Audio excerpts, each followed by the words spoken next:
Well, ladies and gentlemen, welcome to the It's All Possible podcast. I'm super excited today because we have a very special guest. We have the amazing Randy Spencer, from Alice Cooper Solid Rock. How are you, Randy? I'm great. Thanks for having me and allowing us to talk about what we do for teens at Alice Cooper Solid Rock. We're going to have a lot of fun. First question I've got for you. This is the It's All Possible podcast. So I'd love to ask my guests, what does the word possibility mean to you? Well, I'm an optimist. My dad was an optimist in many ways. So possibilities mean to me that, and as corny as it might sound, a dream can come true. But literally as humans and people, we can apply ourselves. And if we work hard enough, anything can happen. And I always marvel at people that can make amazing movies or are Olympic athletes or do remarkable things. But they were all equal from the very moment we were all born equal, right? But if we apply ourselves and work hard, really anything is possible that we could achieve. I really like that. That's a great one, isn't it? We work hard to turn what I call possibility into probability. We kind of raise our odds through effort. And we'll talk a little bit about that with the Solid Rock for teens as well. Now, so to the Alice Cooper Solid Rock, what was the inspiration for Alice to put this together? So Alice and Cheryl had a vision and a commitment to do something in the community where they live. They've been living in Phoenix for a long time. Alice has been a resident of Arizona for over 60 years, and they give back and they're involved in philanthropy globally, but they really wanted to do something in their home state. And they just really did a lot of research. They had a heart for teenagers, and they realized teens need a safe space that they can call their own, and they need a space that's their own identity. So they decided to do a teen center. I don't know if you have boys and girls clubs in Australia, but boys and girls clubs are very popular in the States. But we basically created a really cool atmosphere that teens can spend their time, and they can play foosball, air hockey, but they can also take dance lessons and art lessons. They can learn how to work in a recording studio. And it's just a safe space that 70 to 120 kids can come together in one day and do all sorts of amazing things to be able to learn the arts and be able to make friendships and be able to meet a lot of amazing people. So we hear a lot about Alice, but as you said there, Cheryl, Alice's wife, was also very much involved in this. But why did she get involved? And has she got any particular aspirations that are different from Alice with the center? Well, Alice and Cheryl are attached to the hip. They're just this great couple. I admire them so much, and they've been married for 40, 45 plus years. So that's a great model and a miracle unto itself. And talking about possibilities, they were hoping for a possibly great relationship to flourish. So they had one and have one. And Cheryl is a globally renowned dancer. So she brings that flair to the teen center, and just leadership in general and just encouragement in the arts. And they're always working with teens one-on-one and providing encouragement and advice to the young people. And Alice and Cheryl is a part of Alice Cooper's rock and roll show. She's a nurse and is backing vocals. So she's been touring with Alice for 40 plus years. So she knows a few things about theatrics and entertainment. Yeah, they are a wonderful couple. Yeah, like you said, it's just wonderful in an industry like they're in to be such a sustaining couple, but also then now to not only have it professionally, but to do this pursuit as well. What a couple of things. How did you get involved with it? What drove you to join? Well, I was working in the music industry and still am for 30 plus years. And when I moved to Phoenix, Arizona about 10 years ago, I was asked to be a judge at a music competition that the charity does. And through that, I just got to know the organization and the mission of it, the team and the staff that work with it. And I just felt a really strong connection. So I just started picking up the phone and volunteering and helping them out. And then one thing morphed into another. And, here I am about 8 years later, working on staff and being able to raise the flag, so to speak, of what Alice and Cheryl want to fulfill. And it's a great privilege for me to be a part of that and be able to help fulfill their vision and be able to execute that. I really like the elements that Alice is talking about around creativity. And I think the creative pursuits, creative passions, be they dance, be they art, with a recording, and your website's fantastic. We'll talk about that a bit later, but just his whole passion around creativity is something that kind of really just connected with me straight up. Do you think that is our school systems, and I think America and Australia are very similar like this, do you think they let kids down in terms of not providing them the avenues for creativity and creative passions, and that's in many ways why solid rock came about? Well, I'm in awe of teachers, sincerely, and teachers have a thankless job, and they are really great and amazing what they do. And some of them are more innovative and proactive than others, and some of them are caught up in the bureaucracies of the school district and what the federal government allows and different things like that. But I just think that teachers just do a really great job to inspire kids. But a lot of the school districts, unfortunately, in the States have cut funding, and the government's cut funding for the arts, and sports are very, very strong. But in the US here, music and art and dance and even technology like recording studios and digital photography, things like that are often eliminated from the schools. So we wanted to step in and basically be an after school program for teens to be able to create and be able to have an expression that they can learn those trades. And some of the schools are just missing a lot of those things. But I'm in awe of teachers. They do so many great things, whether they're teaching math to kids or teaching science or, encouraging kids how to, be better at what they do. I was really inspired by a lot of teachers to be a journalist and a writer, and those encouraging words literally helped my pathway in life a lot. It's so important, Randy. I really like that. I've got 3 boys, and they're all creatives. 2 of them are filmmakers and screenwriters, and the youngest is in architects. He's a creative. But I love the principal of their school they went to. I remember sitting him down. He sat down with the parents, and he said to the parents, he said, "Now, I know a lot of you are passionate about ensuring your kids go on a certain career." He said, "Let me tell you this." And this is when they were in year 7, so sort of 5 years before they went to university. He said, "Whatever careers they're going to do don't exist right now. Right. Whatever you think they're going to do, they're not going to do your job, because your job won't exist by the time they come out." Sure. He said, my job is to find their passions. My job is to uncover their passions. That's what the teaching staff here to do. And he said that your job is to keep paying the fees to us. But he said, my job is to find the passions. And I really connected with that, because I think that's really school systems should be set up to find the passions, clearly like your teacher did with you.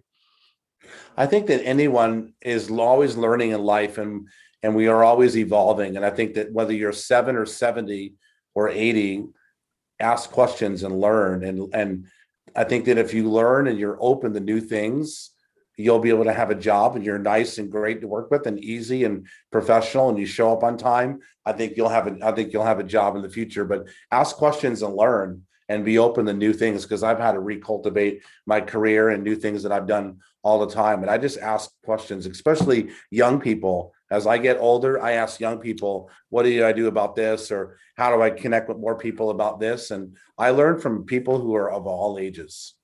It's funny, I was listening to a podcast during the week with Brian Ray, who was interviewing Davey Johnston, who's the longtime guitarist for Elton John.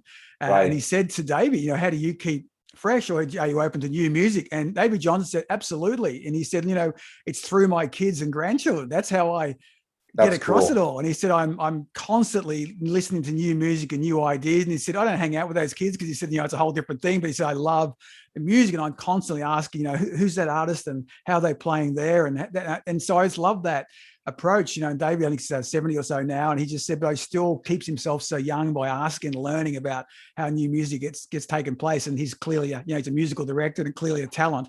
But I love that approach. It's a mindset, isn't it? I'd love to hear that podcast. That sounds awesome. Yeah, it's a real winner. Some great stories which you would no doubt relate to, even stronger than me. How do kids find their way into the solid rock centers? Is there a selection process? Can kids turn up? So how do you sort of take the kids in?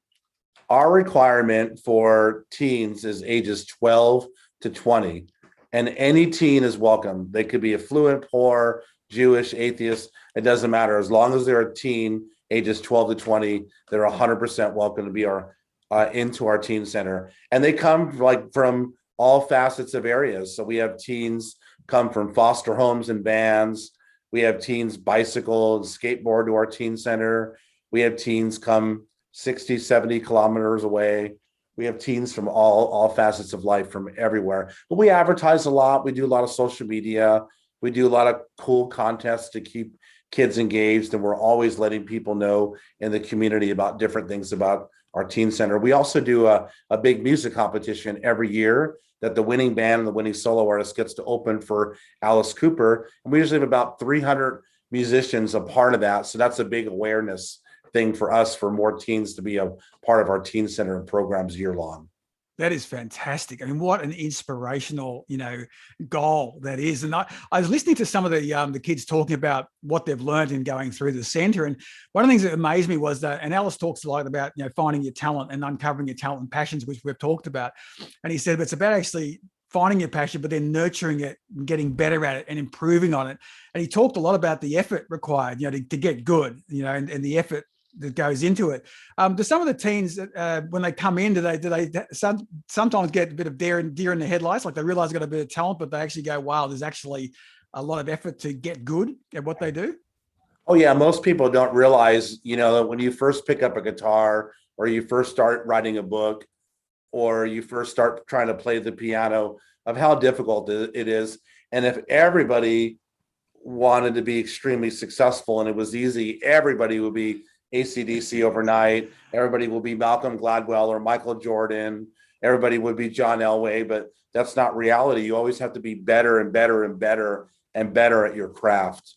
And you always have to work hard. And even when you're someone like Alice, you always have to still put in those hours to, make it great. And for someone like Alice to be a performer at the age of 73 and still sell out all around the world, that work ethic doesn't just change overnight. When you're still successful, you still have to be able to maintain that. So you always have to continue to work hard and have a strong work ethic.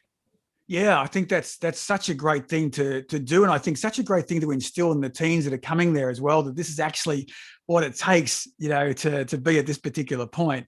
I was listening to the leadership speaker, John Maxwell, and he was talking about, someone came up to him, and John's 74 now, and he was talking, someone said, I want to do what you do, John. Right. And he said, yeah. He said, no, I get it. And he said, the guy said, no, I really want to do it. He said, I know you want to do what I do, but are you prepared to do what I did to become what I am? We had and the guy had to reflect it. We had Monty Pittman at our teen center about 2 years ago, and he's the guitar player for Madonna. And he did a concert and a Q&A with teens. And one of the teens asked him, when you rehearse with Madonna, what's your day like? And he said, well, we rehearse about 14 hours a day. And a few teens gasped if that's what they do. And he said, oh, and then Madonna comes in and we rehearse another 4 hours. So it's an 18-hour day. And that's what it takes. I mean, if you're touring with Metallica or Madonna or someone like that, or U2, that's what it takes. And you're in the recording studio 20 hours a day, or you're rehearsing for that live show 16, 20 hours a day. That's what it takes. Is incredible. And Randy, I had the very, very, great privilege of witnessing that live with Madonna back in the early 90s when she toured Australia, and I was in the computer business. And I got a call from the touring agency and said, look, we need to supply, and it was some Apple gear. And I responded to it. And I didn't actually know it was from Madonna at the time. And I had to rush it down to, went into their center, and I was on stage. They met me and said, come with us. And literally I was on stage during her rehearsal. Right. And it was mind blowing, Randy. I mean, she was such a professional. And I got to tell you, she was rehearsing solely with the group, and we installed all this gear. And at one point she was on stage rehearsing and she stopped. And everyone stopped and froze. And I got to tell you, I was like scared. She was going to pick me out, wonder who I was, this ringing. But she didn't. She stopped, and she didn't even know I was there. And she just stopped and she said this. She said to turn to her band, and she said, guys, she said, she said, I know we've been on tour for X amount of months. I know we're having a family break in Japan on the next leg, but there are people coming tonight. This is the big night for them. We're going to bring the A game. Right. That's beautiful. Let's bring the A game. Right. And I was blown away because I was literally a fly on the wall. And she said, come on, let's lift. not long to go now. And it's in the band and went back in another 3 hours later. And we were there that long. I ended up having dinner with the band and hanging out with my gear. And I ended up staying the whole concert. But I was so amazed by her work ethic. It was, you're exactly right. It's a lot of effort. And it was again, and the redundancy of systems from an IT perspective. And a huge amount goes in, huge. I love learning from people like that who really want to work hard and push the envelope. It's so cool. Yeah, it's really important. And I was there was one little testimonial. I think it's the guy's name was Conrad, who's a guitarist, and he was talking about how he got the guitar. He loved the guitar. He was kind of playing it. So he said, kind of dive bars, and he said 15 people on a good night was exciting for him. And then he got involved with the solid rock, Alice Cooper's solid rock, and he said he really then learned his craft. He learned, and he was taught process and taught how to focus and taught the energy and the effort. And I think he said, and maybe you might be involved with this, but he said he just recently opened for ZZ Top at Bike Week. I mean, one of the things that we do is we are proactive at getting teens to perform in the community. So we have teens that have opened up for ZZ Top and Jackson Browne and Chevelle and Colt Ford and Johnny Lang and P.O.D. and just goes on and on and on. The Newsboys from Australia is one of the bands. Conrad was just in her office a few minutes ago, and I just introduced him to Janie Hendricks, who runs Jimi Hendrix's estate. And Janie came over to see our teen center, and she saw Conrad perform a few nights ago at one of our fundraisers. And she said, that kid is really talented. Could I meet him? And I called Conrad and said, I want you to come to our office. And I didn't tell him what it was for, but I just surprised him. And he got some advice from her and encouragement. So we love providing those kind of opportunities for teens, and especially if teens like that are willing to put in the work. And what's also amazing about people like Conrad is a lot of our teens have been at our center for 4 or 5 years. Then they come and they give lessons to other teens, and they give back as a volunteer. And that's really beautiful. We love seeing that. What a great full circle, and I can imagine him being good about that. He was really articulate the way where he'd come from, where he was up to, and he was just so grateful, for the opportunity. I can't imagine how high he was floating after the meeting you organized for him. Would have been just fantastic. He's been on stage with Jeff Tate of Queensryche and Tommy Thayer of Kiss and Alice Cooper and a lot of other, famous musicians backing them up. And in fact, when he was on stage with Jeff Tate of Queensryche, about 6 months later, I saw Jeff Tate and said, how's Conrad doing? He goes, I remember that kid. He goes, he's going to make it. I mean, he's really good. I mean, Jeff just instantly remembered who he was. And everywhere that kid goes, he makes an impression. Yeah, and that's important. And of course, just more recently, you and I met, through a C-suite call, and we heard from Sophie Dawston, whose voice just blew me away. And I was over a Zoom call, and so if she blew me away on a Zoom call, I can't imagine live what she's like. But she was incredible. She's such a talented kid, and she's another one that's given back and gives vocal lessons here. But, and she's talking about work ethic. When it's not a COVID, she's performing 70 to 100 shows a year, and she's always busy and working at her craft. And she takes guitar lessons here to continue to progress her skills. And she's always here meeting with people and asking questions and learning how to get better at what she does. Yeah, she's got a great growth mindset. She's always learning, always willing. In fact, I'm so excited because she's going to be on this my podcast in a couple of weeks' time. So we're going to introduce her to Australia and a wider audience and talk about her new music that's coming out. So I'm really excited to have a deeper conversation with Sophie when she's on in a couple of weeks' time. That's great. I hope a festival in Australia hears her and calls us and tell them to call our office and book her, and we'll get her a gig in Australia, and it'll be really fun. We'd love to see that. She'd be fantastic when we all start to travel. Hey, one of the things I love inside, one of the things that just comes through if you listen to the kids talking and you're hearing from you and you hear from Alice, is that there's a really strong collaborative culture with inside the Solid Rock Teen Center. How do you build that, and how do you maintain it? We hope that it happens organically, and it does happen organically in many ways, but we just try to talk to the kids openly about that. And we let them know, for example, when we do our music competition every year, we have about 120 bands of solo artists. So we tell them openly, yes, you are competing to try to open for Alice and Slash and Joan Jett and other musicians, but this is a community, and this is a chance for you to get to know other musicians and write songs and do gigs together And we want you to support and encourage each other. And although you're competing with each other year long, we're here to help each other out. And people just do that just naturally here. And they're just willing to write songs together. They're willing to like show people encouragement. If we make mistakes, how do we get better? Because even U2 makes mistakes on stage, or whoever we are. There's imperfection in humanity, but we let kids know that they can be better. But there is this wonderful sense of community that people just hang out. And, if they're working on a song and then maybe an artist or a graphic designer is here, they offer to do a CD cover for them. They offer to do backing vocals, maybe on a CD project, and everybody just works together here for the greater good. And it's really beautiful to see that come together. It's wonderful, that kind of collaboration, that openness. I was studying a little story on leadership, and it involved the late great Prince, and him talking when he firstly came up with Purple Rain, and he was listening to a Journey song. I don't know if you know the story, but he was listening to a Journey song called Faithfully, and apparently he thought, God, there's a couple of I'm a little bit close into a couple of the areas of it. So he actually rang Jonathan Cain, who wrote the song for Journey, and rang him and said, "Hey, Jonathan, I've got this song, but there's a couple of areas I reckon it might be close to Faithfully. I'm not sure, but can you just have a listen? Just give me a feel for it." And so Jonathan put it on the open speaker. And in fact, Prince wanted him to do it at the Universal recording so everyone could hear it.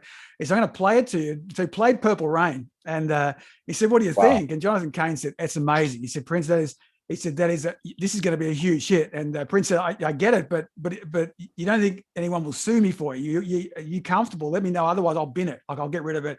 If at all you think it's like Faithfully, it's gone, man. I'll get rid of it. And Jonathan Cain said, "No, I can see why you rang me, but there's absolutely no reason. Completely clear, no problem. You don't need I don't even want a credit. Like, it's just a wonderful." Cool. And it was so, and Jonathan Cain said he really admired Prince, and he said, he got home and literally a week later were 2 tickets in the mail to the concert when Prince was appearing front row, just with thanks for letting me have it. We would never have had Purple Rain had Jonathan Cain not done it, or Prince not been so I guess gracious to ring and say, "Hey, what do you think?" And I love that collaborative spirit. And I know Jonathan, and he's a great guy. And Jonathan has actually been to our teen center, and he's done a performance, and he's done a songwriting workshop and a Q&A with a bunch of kids, and just a top-notch class guy. And where kids have gone backstage to meet Journey and seen the show, some of our kids at our center, and he's just a tremendous writer in person. He sounded like a great guy. And I just thought the two of them, just such a great role models like that, are so important, aren't they, for everyone coming up? Not about the music, it's also the way you are in terms of your leadership and your personal values. He's a phenomenal songwriter. I love their catalog so much. A couple of the kids spoke about some really interesting stuff as well. They talked about when they meet people at Solid Rock, and they're talking about the staff, they're talking about guys like you and guys and girls who are staff members. They said the staff members listen. They said when you ask a question, they just give their opinion. They deeply listen to what the teen has to say. And they were saying that's really different from what they get in the outside world generally. And they said they really value that someone really listens and maybe probes a bit deeper and deeply listens before they give their advice. And to me, that doesn't happen by accident. And I'm just wondering what you guys do at a staff level to have those deep listening skills, or that you're hiring people that have that, people like you. I just think there's obviously something of intent, because that stuff doesn't happen just organically or naturally. Yeah, well, I just think, it's just about doing what you say you're going to do. And if we say we're going to make an everlasting difference in the lives of teenagers, that could mean lots of different things, but that's our mission. And our mission is to connect with teens. But the only way we're going to really truly do that, or anyone for that matter of any age, is to really build their trust. And listening is an important art, it's an important skill.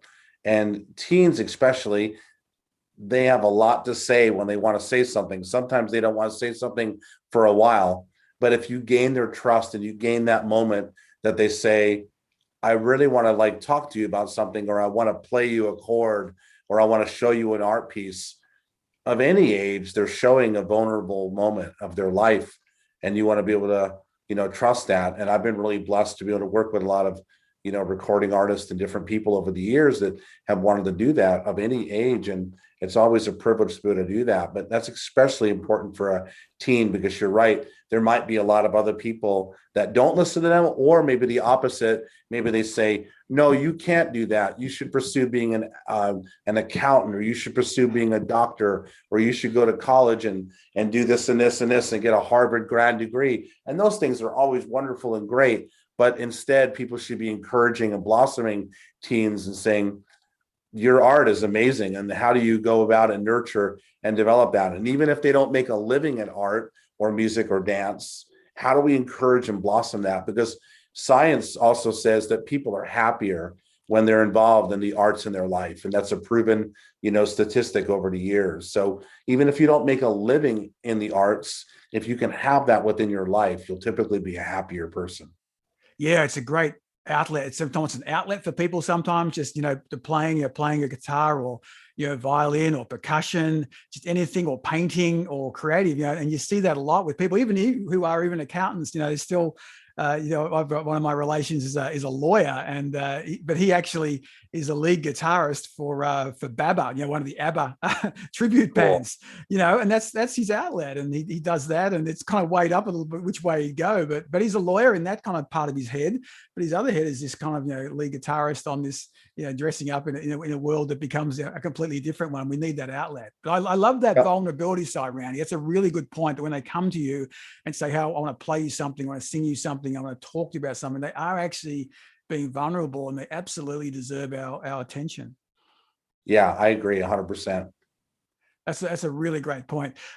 So with Solid Rock, how do people get involved? Because a lot of the stuff you do is around collaborations and getting community and partnerships involved. So if organizations want to get involved with Alice Cooper's Solid Rock, how do they do that? Well, I would say just start by contacting us.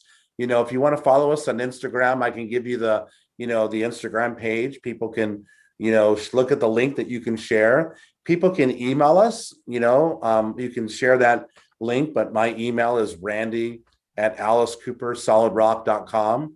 And let's just begin by saying hello and have a conversation. And I respond to every email. It might take me a day or two to get back to you sometimes, but I respond to every email, and I'm happy to at least just have a conversation. And if other nonprofits even want advice and want to know how we do things, we don't know everything 100%, but we give back and help and offer insight all the time. But we would love to find ways to collaborate with anybody. We do collaborate with a lot of people around the world. There's another teen center in Scotland that does a lot of what we do.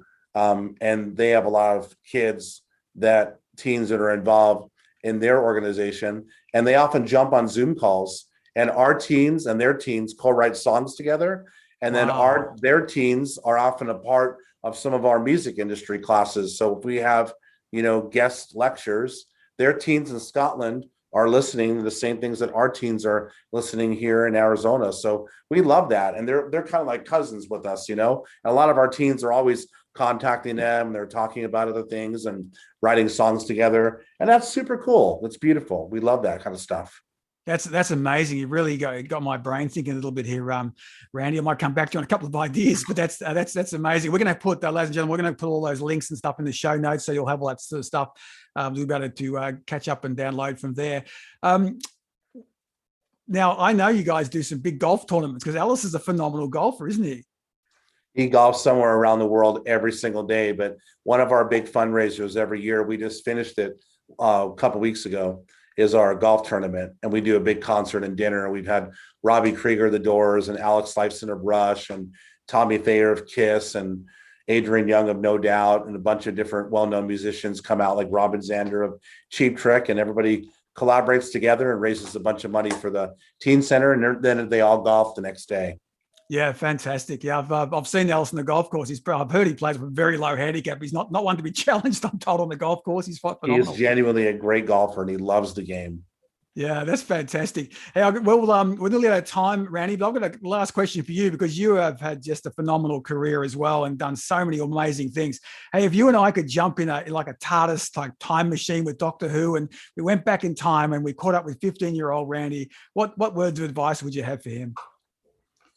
Well, I would say, like, one thing that I would say that always is acquire real estate copyright, so to speak. I look at copyrights as real estate, and real estate by that could mean by owning a book, owning content, owning songs, things like that, because things generate long-term revenue.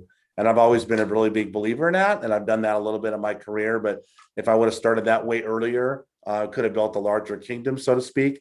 But the other thing is, I'm just so grateful for the path that I had. So, for me, just meeting one person and one person and one person and just being open-minded just led me to all sorts of things. And that continues to do the same thing at the age of 50 right now. So, I just would say, keep an open mind. Fantastic. It's been so good to have you on the show. We're going to share all the links for our Alice Cooper Solid Rock Teen Center. It's an amazing establishment. I love what you guys are doing. And thank you so much for being on the show, Randy. Thanks for having us. And if you run into Peter Garrett in the street, tell him to call us. We'd love to have him at the Teen Center. We'll let him know he's got to get back there. He owes it to you guys. Cheers. Thank you so much for your time. Thanks for listening, and we hope you enjoyed this episode of the It's All Possible podcast. Please subscribe and rate the podcast you listen to so we can continue to serve you and inspire others. Remember, connect to us on all the social media channels. The It's All Possible podcast is hosted by me, Rob Hartnett, and produced by the phenomena that is Finn Hartnett. Connect with us via LinkedIn, Instagram, or the link tree in the show notes.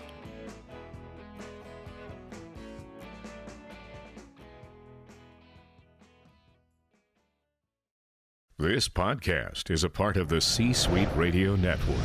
For more top business podcasts, visit c-suiteradio.com.